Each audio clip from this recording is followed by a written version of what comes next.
Hello and welcome to the February Resource Consumption Accounting Institute webinar and discussion. My name is Larry White. I'm the director of the RCA Institute. I'll be presenting for about 15 or 20 minutes, and then I'll go to the control panel and I'll ask each of you to unmute. That's your choice whether you do or not, but at that point, we'll open it up for discussion. If you have a question or a comment while I'm presenting, please don't hesitate to use the chat feature. And I won't be able to address the question while I'm giving the presentation, but I will look at it as soon as I finish. Today's presentation is we're kind of going back to the beginning with an introduction to resource consumption accounting. In future presentations over the next few months, I'll be presenting a two-part introduction to RCA modeling to see how to actually build an RCA model. And then after that, I'll go into some things about what kind of software to use, what's the process for putting in place an RCA model, and we'll look at some cases and applications. So this is kind of a series I do to introduce new people to RCA. So beginning, some years ago, the International Federation of Accountants published a costing maturity model. Its focus was on identifying costing approaches capable of supporting strategic planning and management with predictive and forward-looking information. RCA was evaluated as the most mature approach short of full real-time simulation. And at the time, nobody could define full real-time simulation. And as I've come to define it, I think you'll need RCA approaches to achieve it. The maturity model also evaluated the creation of marginal cost information. And this is where RCA clearly showed its superiority over other approaches. Marginal cost information requires the deepest knowledge of your cost in your organization and insight into how they will change with a variety of decision scenarios. And RCA is the most capable of providing that type of information. Now, we make a big deal about enterprise optimization in RCA. So what is enterprise optimization, just to be clear?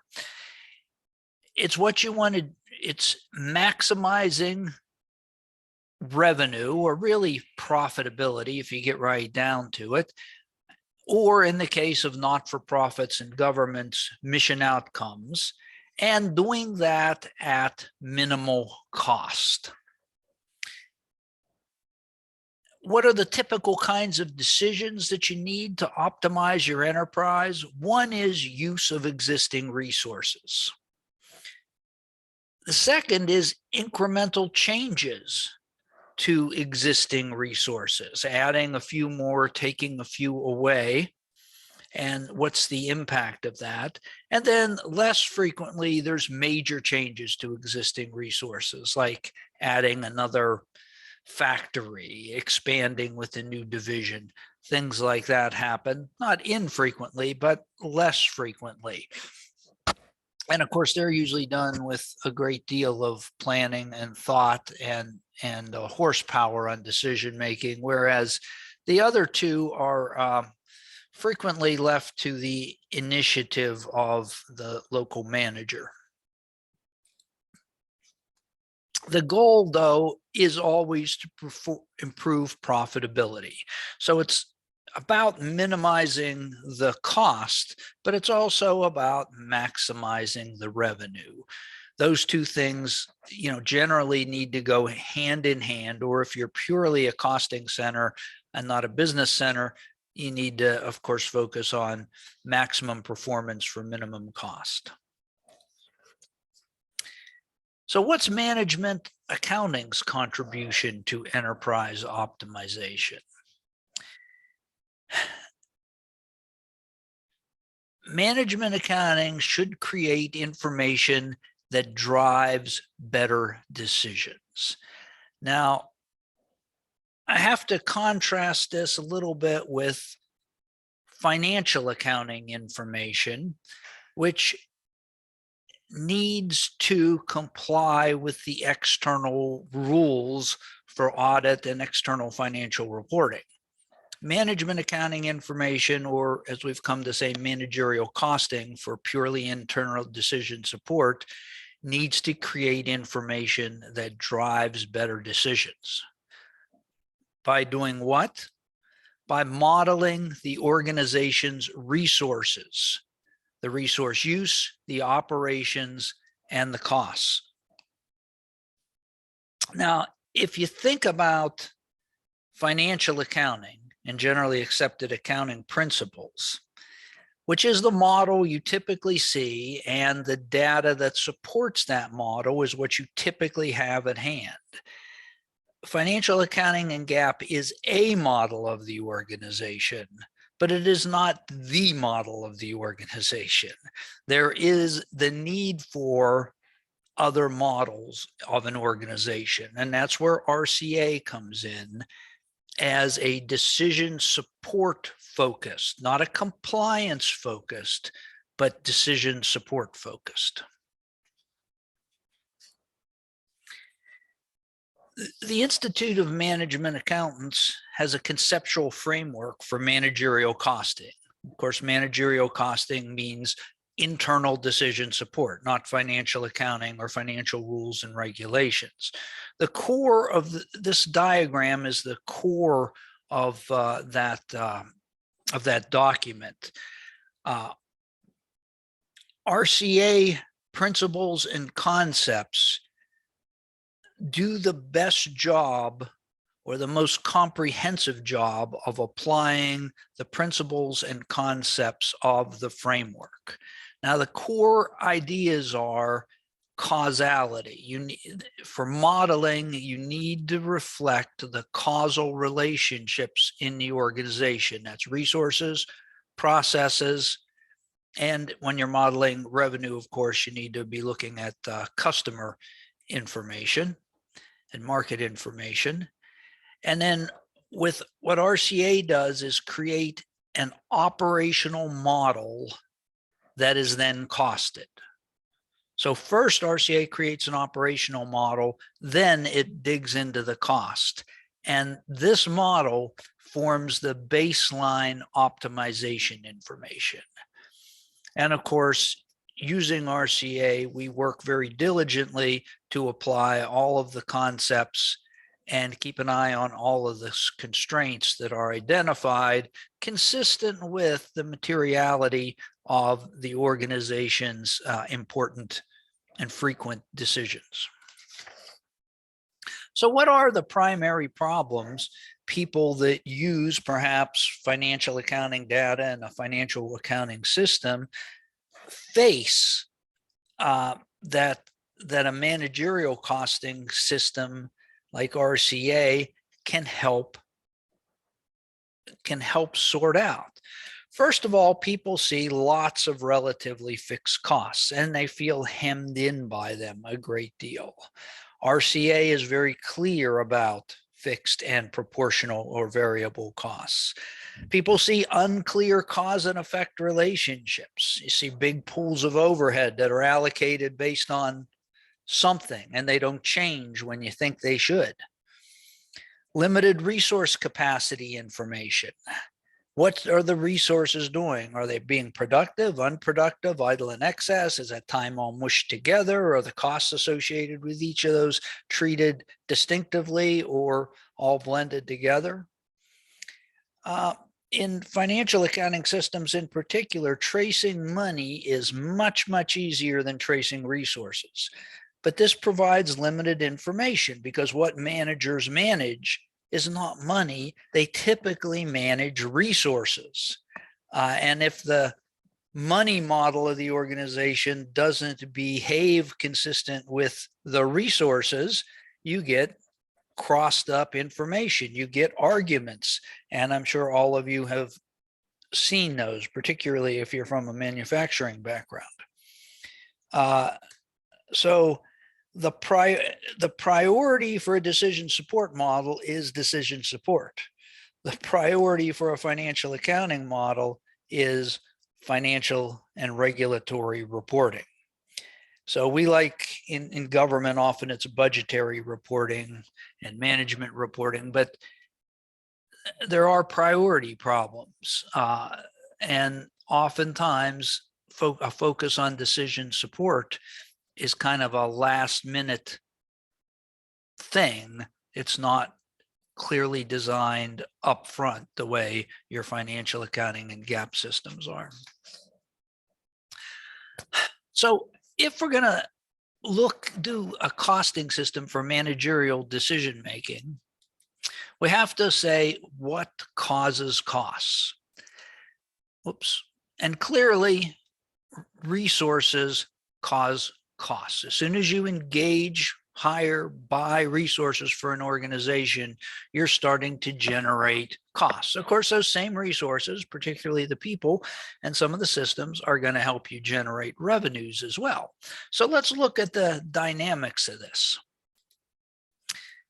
What you have, simply put, is resource pools, and I'm talking about, normally bunches of them. They can be an organizational element, they can be support, production, admin, etc. You have oftentimes materials or some sort of commodity, labor, equipment. You have all sorts of things that support either other resource pools, creating an intermediate output, or creating a final product or service. And they're used in various means. The most typical are either a fixed, the resource pool has a fixed relationship to output, or it has a proportional relationship to output. Now, it's possible to have others, inverse, exponential, all kinds of things, but these are the most typical that you run into. The key is that resources drive monetary quantities. And if you don't understand how the resource is being applied. So when I have these arrows there, those arrows aren't money, those arrows are resource quantities.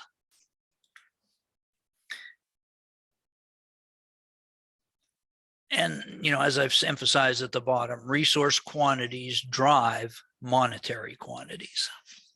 So that was a very simplistic look. Of course, the real world is more complicated. And of course, what you get into are, here we have some final outputs.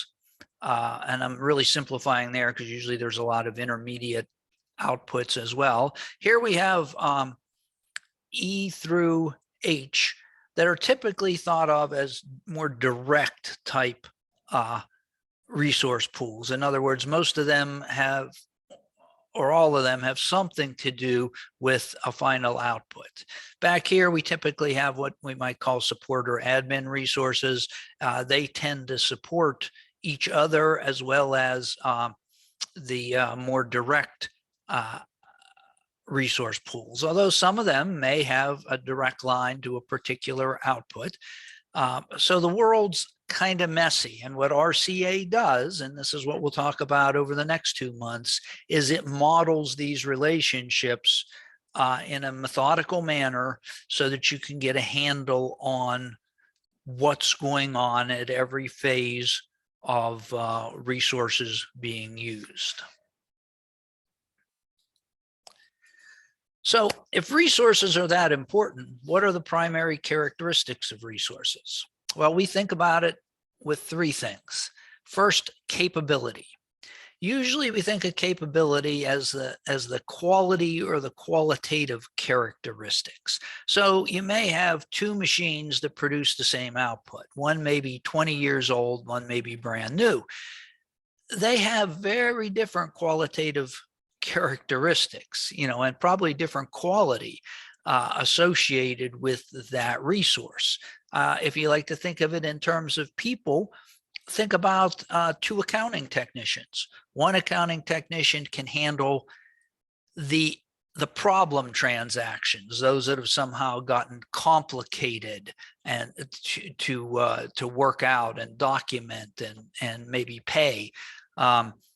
Another one is wicked fast on the simple transactions and doesn't do quite so well on the complicated transactions. Both of them have great capabilities. Both of them are valuable employees, but their capabilities, their qualitative characteristics are different. The second one is capacity, and that's the amount, the quantity they provide. Oftentimes this is defined by time, not always, but oftentimes it's by time, or it's an activity per unit of time. And capacity is very important and often distorted. And consumption or cost characteristics. So there's a cost structure associated with a particular resource. If you think about it, every people sometimes have different benefits packages. They take one healthcare plan versus another. They have a different number of different amount of vacation time, a different amount of sick time, a different set of bonus structures.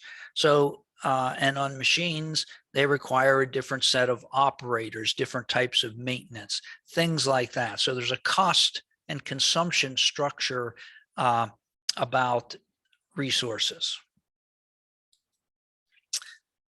I want to talk a little bit more about capacity, because this is the area that is most frequently goofed up in modeling. We look at it as basically three kinds of capacity. The first is productive capacity. That's when a resource, a human or a machine or a building, is doing the thing you hired or acquired it to do. It's doing exactly that. Non-productive is when that resource is doing something that it has to do, but it isn't the reason you hired it. For instance, a machine's going to require maintenance. That's not productive time. That's non-productive time. A person requires some training, sometimes mandatory training, for example, safety. And again, that's a example of non-productive time, as would be vacation time and things like that. And then there's idle and excess time. That's when there's simply no work for the resource to do because of a lack of demand. And that may be caused by, number one, a lack of demand, or two, someone overestimating the demand and buying too many resources. So there's a couple of questions that come up, particularly around idle capacity, and they're confused by many people. Who's responsible for idle and excess capacity? Usually it's pinned on either the individual or the supervisor, the direct supervisor, when in fact, the job of an individual, the job of particularly a first-line supervisor, is to do the work assigned and continuously create idle and excess capacity. So while they're often penalized for idle and excess capacity, in fact, they should be rewarded. And then what can allocations of idle and excess capacity do to costs? Well, they make the costs look higher than they actually are. If somebody's becoming more efficient, able to do X amount of work in X minus or Y minus 10 period of time, that should be recognized as a savings, but yet often it simply is not. A second idea that comes up is around cost and consumption concepts. We like to think of it in terms of operational and decision support. Now, decision support is what everybody wants. Operational information is what you can get. So in operational, the relationship of a resource to an output can be divided up into fixed or variable, or whatever the relationship may be if it's something other than variable. For decision support, we don't really care about that. What we really care about is avoidable or unavoidable based on the decision we want to make, whether that cost is avoidable or unavoidable. Sadly, you can't measure avoidable and unavoidable because there's an infinite number of possible decisions. However, you can typically measure fixed and variable. So that's what RCA models. And then based on the divisibility of that resource information, you can form a basis for making a decision about whether a cost for a certain decision will be avoidable or unavoidable. And it really goes down to understanding the way the resource is used operationally, not the way the costs flow, but the way the resource is used and the characteristics of that resource.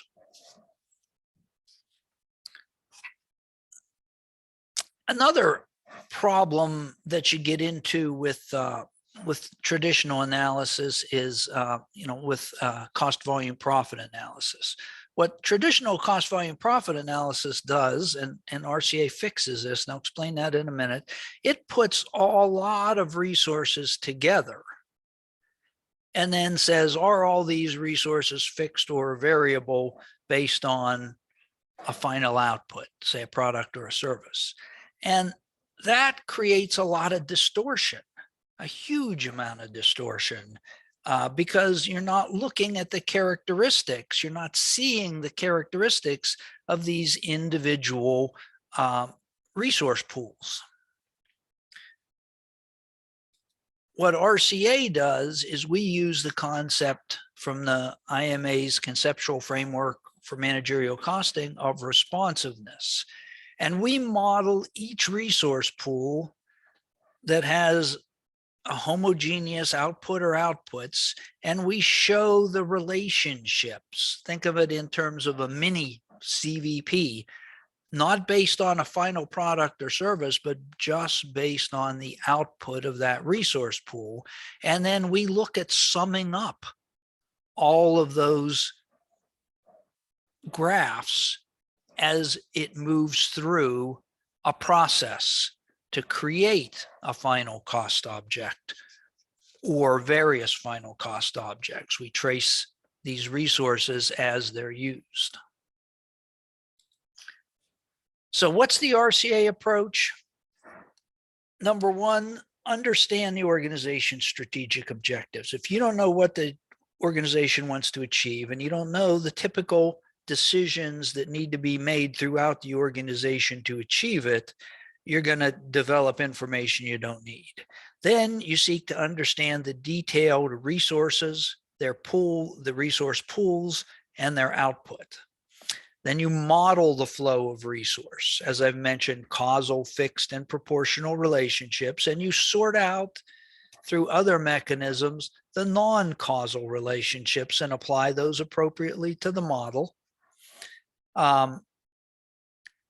And finally, after you've developed this operational model of how the resources flow, then in step 5, you apply dollars to the resources and their flows. And this often means collecting information that you don't typically collect. So I'm wrapping up here now. RCA is a combination of German management accounting methods known as GPK, or Grenzplan Kostenrechnen, and activity-based costing, which we use in a very proscribed manner. If you've not heard of GPK, don't feel bad. Most people haven't. GPK is widely used. It's been validated with research by the Institute of Management Accountants. And RCA focuses on enterprise optimization, capacity management, as I said, back at the beginning, superior marginal and incremental analysis, and reflecting cause and effect linkages, cause and effect relationships of operations with money. I hope I've given you a good sense of what RCA is, what it's seeking to do, and a little bit of the basic principles that are going to come into play as we model. As I've said, over the next 2 months, I'll do a 2-part series on RCA modeling, and then we'll move into some more practical considerations about implementing RCA, what kind of software to use for RCA, and we'll look at some actual results that can be achieved with RCA with some case studies and some stories from implementations. At this point, I'm going to turn off the recording feature and encourage you to